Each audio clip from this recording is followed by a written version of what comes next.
상태입니다. 오늘 3월 8일 월요일입니다.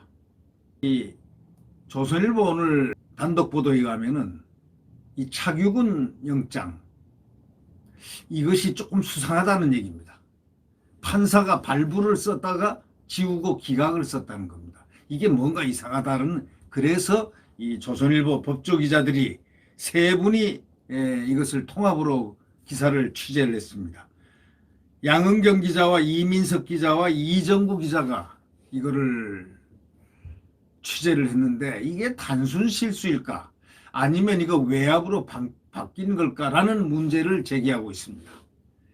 이 김학의 전 차관 불법 출금에 관여하는 혐의를 받고 있는 차규근 법무부 출입국 외국인 정책본부장입니다. 그 사람 구속영장에 대해서 법원이 발부도장을 찍었다가 이걸 지우고 기각으로 화이트를 칠해가지고 기각으로 수정한 것으로 어저께 확인이 됐다는 겁니다. 법원이 구속영장에 수정 흔적을 남긴 것은 아주 이례적인 일이라는 겁니다. 담당 판사의 단순 실수인지 아니면 외압에 의해서 결과가 바뀐 것을 반영한 것인지 여러 가능성이 지금 제기되고 있다는 겁니다. 앞서 수원지방법원 오대석 영장 전담 판사는 토요일 날 새벽에 차 본부장에 대한 구속영장을 기각한 바가 있습니다. 자, 법원과 법무부, 검찰 등에 대한 이 조선일보 취재를 종합해 보면은 이 수원지법이 지난 토요일 날 검찰이 제출한 구속영장 청구서를 반환할 때 서류 상단의 결과란의 발부 쪽에 도장을 찍었다가 전체를 화이트로 지우고 다시 칸을 만들어서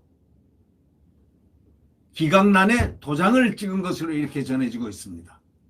화이트란 건 그 수정액을 얘기하는 거죠. 검찰이 영장을 일단 청구하면 법원이 실질심사 후에 청구서의 발부나 또는 기각 또는 이런 결과하고 그 이유를 적어가지고 검찰에 반환을 하는데, 발부를 기각으로 수정한 흔적을 이렇게 남겨놓은 겁니다. 이게 무슨 뜻일까요? 그래서 이 법조 출입 기자들이 의아해서 지금 이 통합적으로 취재해서 기사를 쓰는 겁니다. 이 차 본부장은 2019년에 3월 긴급 출국금지 권한이 없었던 대검 과거사 진상조사단 소속 이규현 검사가 가짜 사건 번호를 가지고 와가지고 붙여가지고 긴급 출국금지 서류를 승인해버렸고, 김 전 차관의 출국 동향을 감시하기 위해서 승객정보 사전 분석 시스템을 불법적으로 이용한 혐의 등으로 구속영장이 청구됐는데, 수원지법이 지난 6일 새벽 2시쯤에 엄격한 적법 절차 준수의 필요성 등을 고려할 때 사안이 가볍지 않다 이렇게 하면서 중대성을 인정해놓고도 현재까지의 수사 과정에서 수집된 증거 자료, 피의자가 수사에 임하여 온 태도 등에 비춰 증거인멸의 우려나 도주 우려가 있다고 판단하기 어렵다 이러면서 영장을 기각했다는 겁니다. 그러니까 엄격한 적법 절차 준수의 필요성 등을 고려해 볼 때 사안이 가볍지 않다, 그렇다면 무겁다 아닙니까? 무겁다고 한다면은 일반론적으로 따지면은 그거는 영장입니다. 영장 승인입니다. 그런데 그래 놓고 인정해 놓고 중대성을 인정해 놓고 현재까지 수사 과정에서 수집된 증거 자료, 피의자가 수사에 임하는 온 태도 등에 비춰 볼 때 증거인멸 우려나 도주 우려가 있다고 판단하기 어렵다 이렇게 하면서 영장을 기각했다는 겁니다. 도대체 이해가 좀 상당히 힘든 대목입니다. 검찰에 반환된 영장에는 애초 발부란에 도장이 딱 찍혔습니다. 찍혔다가 수정액 화이트란 거 있지 않습니까? 하얀 거, 그 수정액을 딱 발라가지고 지우고 다시 거기다 기각란에 도장을 찍혀 있었다는 겁니다. 발부란에 도장이 찍혔다가 수정액으로 지우고 다시 기각란에 도장이 찍혀 있었다.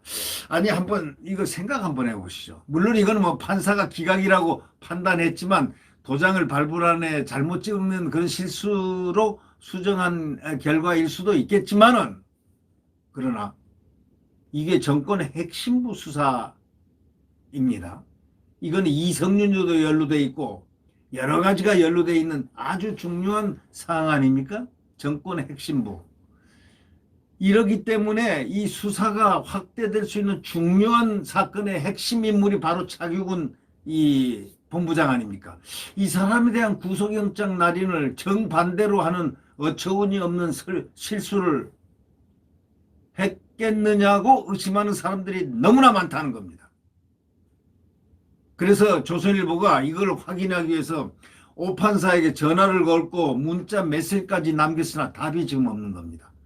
아니 당당하면은 예를 들면 전화를 딱 하면은 받아가지고 영장 그게 내가 그 잘못 판단을 해서 그 잘못 찍어서 이렇게 찍었습니다. 이렇게 얘기하면 그거 별로 어려운 얘기가 아닐 텐데 왜 답이 없고 문자 메시지를 남겨도 아무런 반응이 없을까요? 대신에 수원지방법원은 이렇게 얘기합니다. 날인을 잘못한 단순한 실수를 바로잡은 것이다. 이렇게 밝혔습니다. 자, 우리 한번 생각해 보시죠. 담당 판사가 더 중요한 거 아닙니까? 그분의 인격권이라든가 그분의 판단, 재판장인격인 그분이 판단하는 거 아니겠습니까? 그럼 그분이 당연히 그분이 얘기를 해야 되는 것이지 수원지법이 대신 날인을 잘못 단순한 실수를 바로잡은 것이다. 이렇게 밝혔다는 것. 그렇다면 이걸 어떤 수준까지 믿어야 되고 어떻게 판단해야 될지 일반 국민들은 모르는 겁니다. 이 오판사하고 수원지법의 이런 반응에도 불구하고 오판사가 애초에 발부 결론을 내렸다가 마음을 바꿨을 가능성을 제기하는 사람도 있습니다. 어떤 부장판사는 이렇게 얘기합니다. 결정 시각을 볼 때 새벽 2시다 이거죠.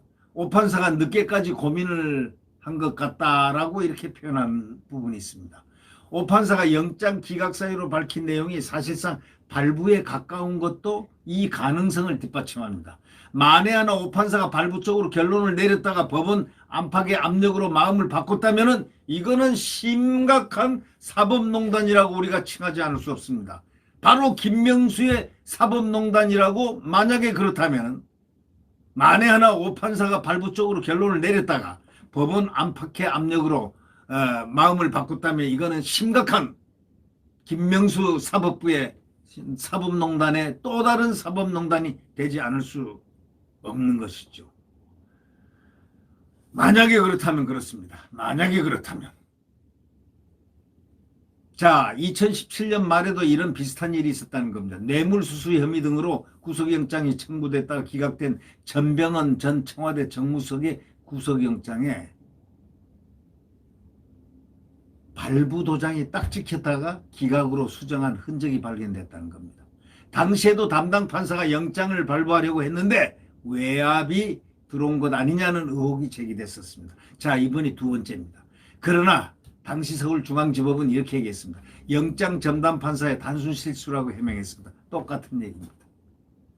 이후에 중앙지법은 영장 발부 기각 결과만 전산에 입력하고 청구서에는 날인하지 않는 것으로 제도를 바꿨습니다. 중앙지법과 달리 수원지법은 여전히 날인 방식을 유지하고 있습니다. 한 법조계 관계자는 유독 정치적으로 민감한 사건에서 날인을 수정할 수 있었다? 반복적으로 드러나는 것? 이거는 법원이 구속 여부를 정치적으로 결정했다는 오해를 부를 수 있는 하나의 그런 길이 아닌가? 이렇게들 이 언론은 지적하고 있습니다. 이 법조 출입 기자 세 분이서 통합 취재를 했다는 것은 상당히 사안의 중대성을 갖다가 의미하기도 합니다. 이 차 본부장에 대한 영장 기각 사유를 놓고도 논란이 좀 많이 일어나고 있습니다. 구속영장이 사안의 중대성이 인정된다 분명히 썼지 않습니까? 그 다음에 두 번째 일정한 주거가 없거나 증거, 그 다음 세 번째 증거인멸 혹은 도주 우려가 있으면 발부됩니다. 그러면 사안의 중대성이 인정된다는 게 그 앞에 있지 않습니까? 그러면 수원지법이 그 글 안에 영장 안에 사안의 중대성을 인정했습니다. 제1 사안의 중대성이 인정되고 그 난에 해당이 됩니다. 증거인멸이나 도주 우려가 없다는 이유로 영장을 기각한 겁니다. 사안의 중대성을 인정하고도 어떤 고위법관은 이렇게 얘기합니다. 권력형 범죄는 사안의 중대성이 인정되면 지위를 이용한 증거 인멸 가능성이 커가지고 구속하는 경우가 오히려 더 많다. 이렇게 얘기합니다. 그렇지 않으면 고위층 범죄는 거의 구속할 일이 없어진다. 이렇게 얘기를 했습니다. 또 다른 부장판사 이렇게 얘기합니다. 차규근 본부장은 현직에 있기 때문에 증거인멸 가능성이 아주 크게 볼 수 있는 사안이다. 이렇게 말했습니다. 그렇다면 전체적인 맥락으로 본다면 이거는 구속돼야 될 사람이 구속 안 된 이런 경우입니까? 어떤 경우라고 생각하십니까? 이게 영장 판사가 어떤 판단을, 최종 판단을 양심과 법에 의해서, 법과 양심에 따라서 어떤 판단을 했을까요? 참으로 궁금해지는, 오늘 월요일부터 궁금해지는 불쾌지수가 시작되는 오늘 바로 이 시간인 것 같습니다. 네, 구독 버튼과 엄지를 눌러주시면 감사하겠습니다. 여러분, 한동훈 검사장이 이런 얘기를 했죠. 지금은 작년 7월 23일로 제가 기억합니다. 지금 소위 광풍이 부는 시대라고. 작년 얘기입니다. 지금 광풍이 부는 시대의 마지막 터미널에 와 있습니다. 고속버스 터미널에 출발하는, 이제 떠나야 하는 터미널 종착역에 와 있습니다. 지금 이 종착역에서 더욱더 기승을 부립니다. 바람이 세게 더 붑니다. 국민 여러분, 잘 견디고 잘 투쟁해서 잘 목표를 찾아내야 됩니다. 대한민국, 자유민주주의 대한민국, 시장경제가 펄럭이는 국가안보, 한미동맹이 굳건하게 다져지는 아름다운 성장 대한민국을 위해서 우리 모두가 단결해야 됩니다. 대한민국 국민들은 한 주먹으로 단결해야 됩니다. 네. 구독 버튼과 엄지를 눌러주시면 감사하겠습니다. 오늘 3월 8일입니다. 또 강인한 일주일을 잘 보내시기 바랍니다. 안녕히 계십시오.